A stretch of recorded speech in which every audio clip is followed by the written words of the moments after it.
नमस्कार,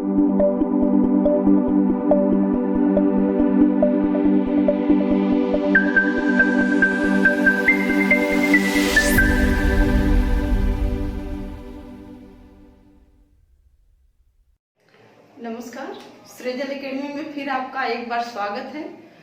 उम्मीद करते हैं आप सभी लोग स्वस्थ होंगे, अच्छे से अपने घरों पे होंगे और एक आग्रह है कि घर पर रहकर आप लोग पढ़ाई को जारी रखें, क्योंकि आने वाले समय में बहुत सारी वैकेंसियां आने वाली हैं। इसलिए ये अवसर छूट न जाए हाथों से, इसलिए आप लोगों को सतर्क कर रहे हैं कि जब भी टाइम मिले आप लोग जरूर पढ़ें। इसी सिलसिले में हमारा जो संवैधानिक विकास का जो अगला वीडियो है वो माउंटबेटन योजना के तहत हम आप लोगों को के सामने लाए हैं। तो चलिए देखिए, हम लोग आज पढ़ेंगे माउंटबेटन योजना।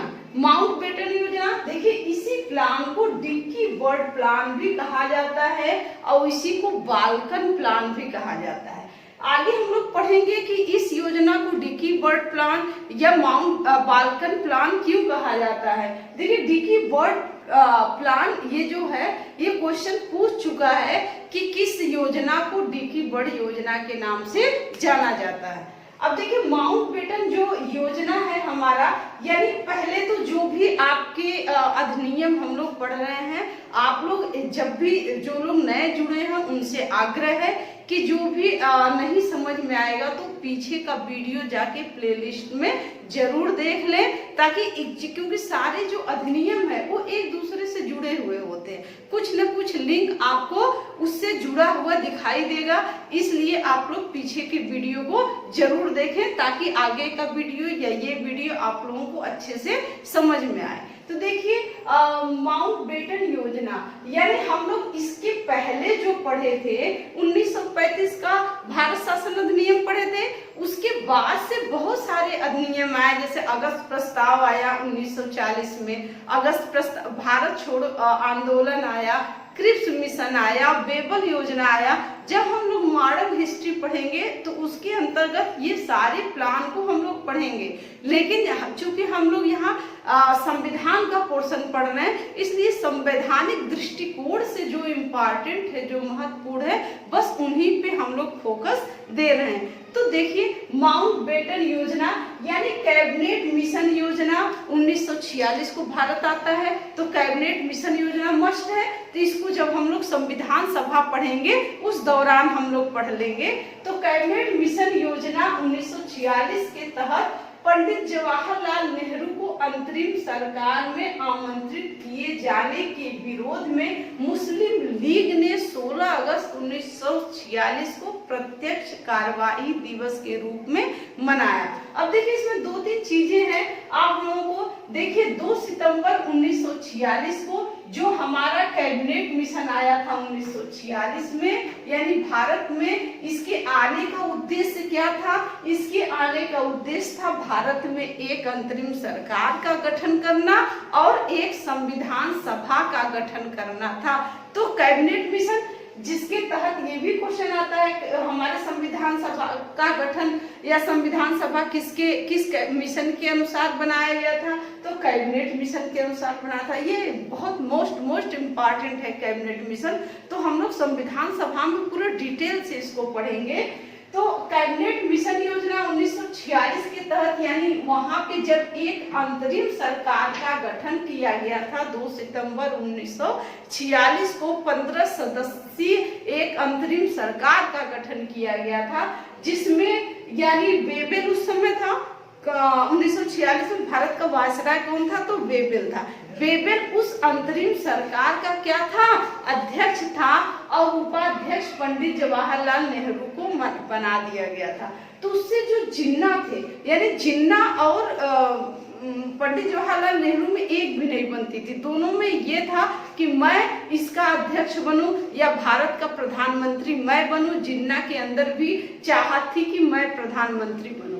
तो जब अंतरिम सरकार हेतु पंडित नेहरू को आमंत्रित कर लिया गया, तो यानी 16 16 अगस्त 1946 मोस्ट इम्पॉर्टेंट डेट है, आप लोगों को याद करना है कि प्रत्यक्ष कार्यवाही दिवस किस दिन मनाया गया था, तो 16 अगस्त 1946 को मनाया गया था।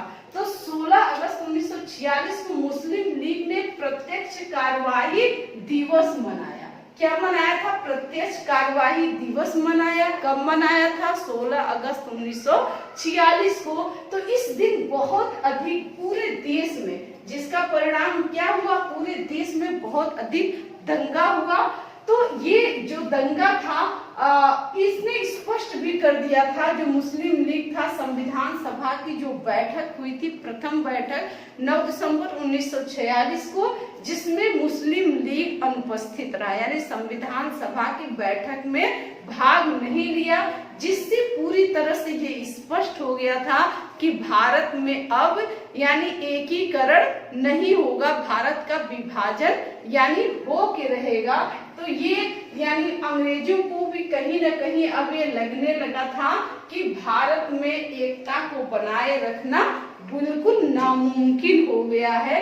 इसलिए यानी जो तत्कालीन प्रधानमंत्री थे एटली, क्लीमेंट एटली, यानी उस समय ये लेबर पार्टी के थे, क्लीमेंट एटली नाम से आप लोग परिचित होंगे। जब हम लोग साइमन कमीशन पढ़े थे तो साइमन कमीशन में 7 सदस्यीय ब्रिटिश कैबिनेट के मंत्री जो भारत आए थे, जिसे श्वेत आयोग के संज्ञा दिया गया था, उसमें कोई भारतीय सदस्य नहीं था। उन 7 में जो है इटली भी थे। तो उस समय ये सत्ता परिवर्तन हो चुका था।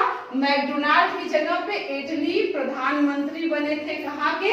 ब्रिटिश के। तो ब्रिटिश के प्रधानमंत्री ने 20 फरवरी, डेट याद रखिएगा आप लोग, कि 20 फरवरी 1947 को कॉमन सभा में जो घोषणा कर दिया था कि 30 जून 1948 तक, कब तक? 30 जून 1948 को हम भारत को सत्ता सौंप देंगे। तो सत्ता के निर्बाध हस्तांतरण के लिए, यानी सत्ता में किसी तरह का कोई विवाद न हो, इसके लिए यानी वायसराय, जो तत्कालीन वायसराय थे, कौन थे? बेवेल थे। उनके स्थान पर लॉर्ड माउंटबेटन को, ठीक है, यानी तत्कालीन वायसराय को हटाकर उनकी जगह पे लॉर्ड माउंटबेटन को भारत का वायसराय बना करके 24 मार्च 1947 को लॉर्ड माउंटबेटन भारत आए। यानी तत्कालीन ब्रिटिश तत्कालीन वायसराय लॉर्ड बेवेल थे, उनको हटाकर लॉर्ड माउंटबेटन को यानी भारत के वायसराय के रूप में भेजा गया। और लॉर्ड माउंटबेटन भारत कब आए वायसराय बनकर? 24 मार्च 1947 को भारत का वायसराय बनकर आए। और शीर्ष नेताओं पे, यहाँ के जितने उच्च वर्गीय शीर्ष नेता थे विभिन्न दलों के नेताओं से, उनकी वार्ता हुई और वार्ता करके पुनः ये कहाँ चले गए? पुनः ये लंदन चले गए। और लंदन में अपनी जो विभाजन का यानी देश विभाजन की जो उनकी योजना थी, वो लंदन में ब्रिटिश सरकार के समक्ष प्रस्तुत किए। और वहां पे उन्होंने सहमति लेके यानी ब्रिटिश सरकार से इस पर सहमति पाकर 31 मई 1946 को, डेट याद रखिएगा, यानी 31 मई 1947 को ये भारत आ गए। ठीक, अब देखिए 3 जून 1947 को माउंटबेटन ने अपनी नीति विषयक योजना प्रस्तुत किया। ठीक है, एकदम बहुत मोस्ट इम्पॉर्टेंट है कि माउंटबेटन ने अपनी योजना किस डेट में प्रस्तुत किया? तो 3 जून 1947 को प्रस्तुत किया, अपनी नीति विषयक योजना प्रस्तुत किया, जिसे माउंटबेटन योजना, देखिए इसको कई नाम से जाना जाता है, जिसे माउंटबेटन योजना, 3 जून की योजना, मनबाटन योजना या बाल्कन योजना की संज्ञा दिया जाता है। यानी ये सारे नाम जो है माउंटबेटन योजना का ही नाम था। यानी बाल्कन योजना, अभी हम नीचे पढ़ेंगे कि जो माउंटबेटन योजना के तहत जो डिवाइडेशन का प्लान था, उसमें यानी भारत को कई टुकड़ों में बांट रहे थे। यानी मुंबई को अलग, बंगाल, पंजाब, सिंध, यहाँ तक असम का जो सिलहट जिला था, उस सबको अलग बांटा जा रहा था, जिसको यानी पंडित जवाहरलाल नेहरू ने कहा कि हमारे देश को यानी पूरा बांट दिया जाएगा, टुकड़े टुकड़े कर दिया जाएगा, इसलिए इस प्रस्ताव को उन्होंने हस्ताक्षर से मना कर दिया था। इसलिए इस योजना को बालकन योजना की संज्ञा दिया जाता है। ठीक है, तो 3 जून की योजना, चूंकि माउंटबेटन ने इसी दिन अपनी योजना को प्रस्तुत किया था, इसलिए इसे 3 जून की योजना, मन बांटन योजना। मन बांटन क्यों कहा जाता है? क्योंकि मुस्लिम लीग को उनकी मन पसंद, यानी मुस्लिम लीग को ये था कि मुझे पाकिस्तान चाहिए और उन्हें पाकिस्तान की मांग को मान लिया गया, इसलिए वो खुश हो गए, इसलिए इसे मन बांटन योजना भी कहा जाता है। क्योंकि एक घर में बैठ करके, यानी सबसे बड़ी इसकी खामियां भी थी माउंटबेटन योजना की कि घर में बैठकर ही पूरा खाका खींच दिए थे लोगों को प्रसन्न करने के लिए, इसलिए इसे मन बांटन योजना के नाम से भी जाना जाता है। ठीक है, अब नेक्स्ट देखिए, इस योजना की पुष्टि के लिए जो उस समय 1947 में भारत विभाजन के समय पूछा जाता है कि कांग्रेस के अध्यक्ष कौन थे, तो आचार्य JB कृपलानी थे। आप लोग ध्यान रखिएगा, तो इस योजना की पुष्टि के लिए आचार्य JB कृपलानी की अध्यक्षता में 14 जून 1947 को एक अखिल भारतीय कांग्रेस समिति की बैठक हुई। अखिल भारतीय कांग्रेस समिति की बैठक कहाँ पे हुई थी? नई दिल्ली में हुई थी। उस समय कांग्रेस के अध्यक्ष कौन थे? आचार्य JB कृपलानी थे। इस समिति में, यानी जिसमें गोविंद बल्लभ पंत ने भारत विभाजन का प्रस्ताव प्रस्तुत किया। अब देखिए, यहाँ से भी क्वेश्चन पूछ चुका है कि भारत विभाजन का प्रस्ताव किसने प्रस्तुत किया था? तो किसने प्रस्तुत किया था? गोविंद बल्लभ पंत ने प्रस्तुत किया था। और इनका समर्थन, यानी गोविंद बल्लभ पंत ने भारत विभाजन का प्रस्ताव प्रस्तुत किया और इनका समर्थन किसने किसने किया? तो पंडित जवाहरलाल नेहरू ने, याद रखिएगा, सरदार वल्लभ भाई पटेल ने और अबुल कलाम आजाद ने इसका समर्थन किया था। और विरोध किसने किया? तो ये भी ध्यान रखिएगा, खान अब्दुल गफ्फार खान, खान अब्दुल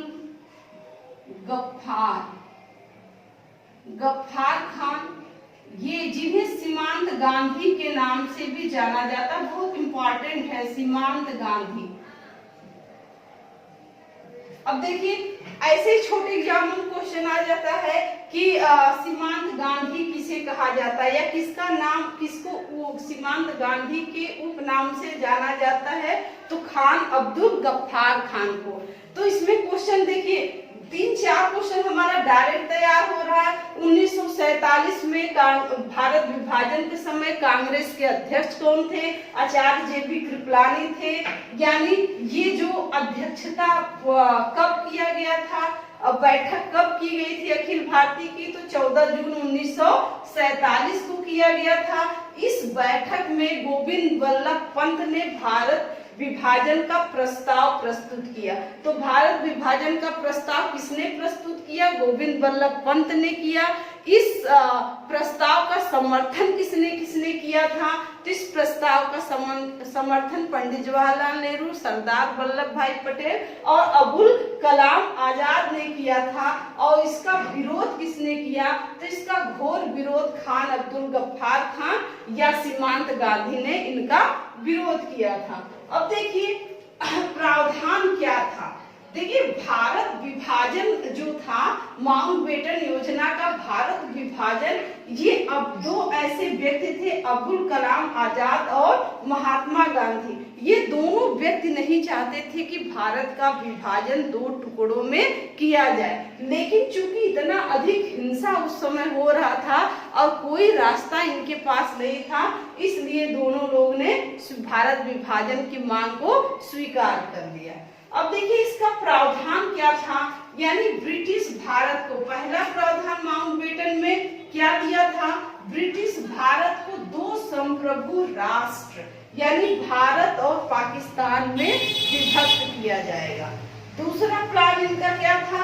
पंजाब तथा बंगाल के विभाजन के लिए जनमत संग्रह कराया जाएगा। क्योंकि पंजाब और बंगाल दो ऐसे प्रांत थे, यानी इनको इस आधार पे बांटा जाएगा कि जो मुस्लिम इलाका बाहुल इलाका होगा वो पाकिस्तान में, और जो हिंदू बाहुल इलाका होगा वो भारत में रहेगा। तो इस आधार पे उसमें जनमत संग्रह कराया जाएगा कि जो पाकिस्तान में जाना चाहे पाकिस्तान में, और जो भारत में रहना चाहे भारत में रहे।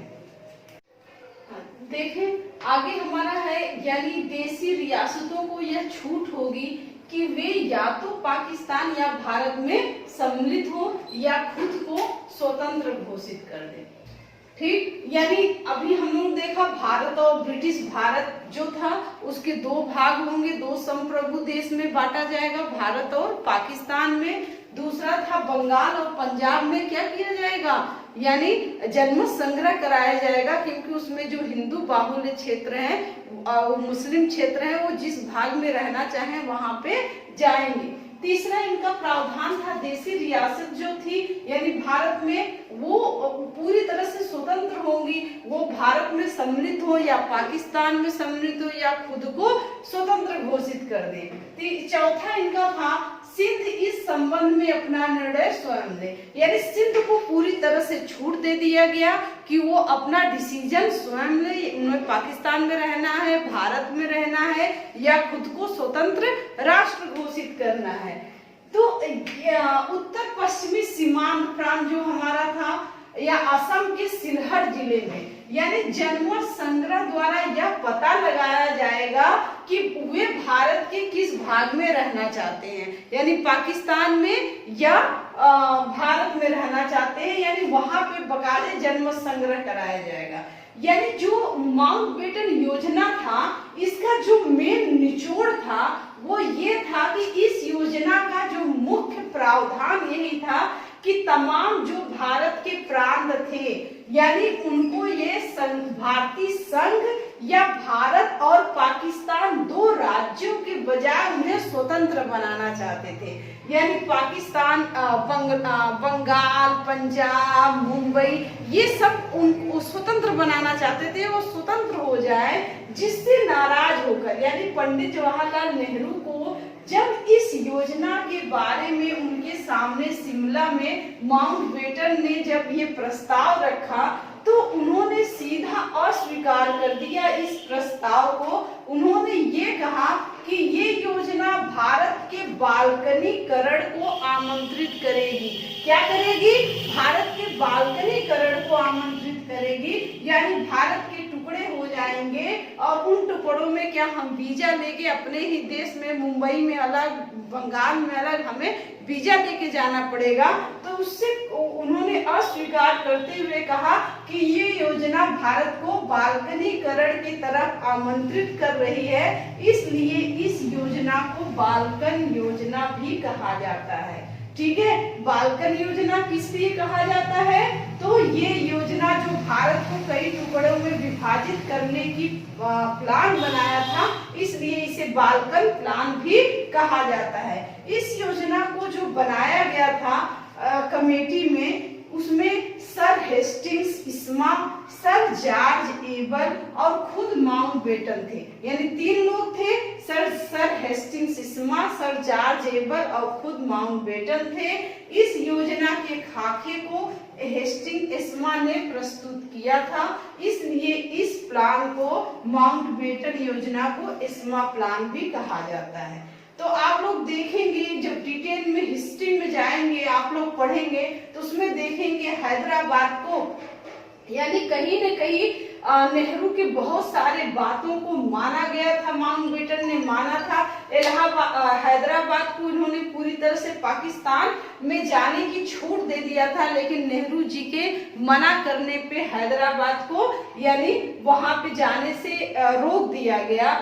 बंगाल और पंजाब का विभाजन भी नेहरू के कहने से रोक दिया गया था। तो ये बहुत सारे बातों को, नेहरू की बातों को यानी माउंटबेटन ने माना था। तो ये देखिए हमारा माउंटबेटन योजना, डिकी बर्ड प्लान योजना या बाल्कन प्लान, इसी को 3 जून की योजना कहा जाता है, इसी को मन बाटन योजना कहा जाता है। तो ये सारी योजना थी। क्यों कहा जाता है इसे एस्मा योजना भी कहा जाता है? क्योंकि हेस्टिंग एस्मा ने इसे सबसे पहले प्रस्तुत किया था। तो ये सारे क्वेश्चन का जवाब आपको इस वीडियो के माध्यम से मिल गया होगा। नेक्स्ट इसी से एकदम को रिलेटेड है, यानी भारत स्वतंत्रता अधिनियम 1947। तो ये जो माउंटबेटन ने सारी योजनाओं को लेके आया था, कुछ योजनाओं में इनके सुधार के साथ 4 जून 1947 को भारत का विभाजन कर दिया गया। तो वो हम 1947 का भारत स्वतंत्रता अधिनियम पढ़ेंगे, उसके तहत हम लोग समझेंगे क्या क्या प्रावधान किया गया था। तब तक आप लोग वीडियो को देखें, ज्यादा से ज्यादा शेयर, लाइक, सब्सक्राइब करें। हालांकि कहना इस समय आप लोगों को बहुत कठिन है, क्योंकि आप लोग फेसबुक पे, व्हाट्सएप पे दिन भर लगे रह रहे हैं, लेकिन अगर आपके काम लायक चीज है, यानी जिससे आपका भविष्य संवर सकता है, उसमें आप लोगों का मन नहीं लग रहा है। तो यदि आप लोगों से हो सके तो ज्यादा से ज्यादा लाइक, शेयर, सब्सक्राइब करें और वीडियो को देखें। कुछ न कर सके, अगर बटन भी नहीं दबा सके, तो आप वीडियो को देखें, नोट्स बनाएं, आप अपना ही भविष्य सुधारें। Thank you.